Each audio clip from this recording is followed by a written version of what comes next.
नाज़रीन अवांखे अपडेट कंदा हलूं। ब्रेकिंग न्यूज़ आहे त बुलड़ी शाह करीम में ब भाइर फौत थी विया आहिनि। मुलाक़ातियार वेझो बिजली जो करंट लॻण सबबि ब भाइर फौत थी विया आहिनि। फौतुनि जो जे ॻोठ पाधो वासी रसूलो मल्हा ऐं मीर हसन मल्हा तौरु सुञाणप कई वई आहे। इन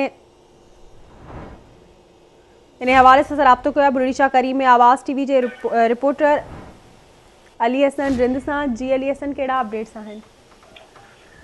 जी टंडो मोहम्मद खान भरिसां मुलाक़ातियार थाने जी हद में ते आहे शेरयार शाह जो मच्छी जो तलाउ, जंहिंमें राति जे वक़्तु ॿ भाइर हिकिड़ो रसूलो मला ऐं ॿियो मीर हसन मला जेके मच्छी मारण जे लाइ उते तलाउ में गिरिया त उनखे बिजली जो करंट लॻी वियो, जेके उहे मौक़े ते फौत थी विया। इतला ते बुलड़ी शाह करीम पुलिस ऐं DSP बुलड़ी शाह करीम वाक़े वारी जाइ पहुची लाशनि खे कढराए जेको रूरल हेल्थ सेंटर बुलड़ी शाह करीम आंदो, जेके ज़रूरी कारवाइनि बाद वारसनि हवाले कयो वियो। इहो ॿुधाईंदो हलां त जेके ॿई भाइर जेके राति जे वक़्तु ॿुधायो पियो वञे त चोरी मच्छी मारण जे लाइ तलाउ में गिड़ी रहिया हुआ त बिजली जी तार ते लटकंदड़ हुई, जेका हिननि खे चंबड़ी वई ऐं करंट लॻी वियो।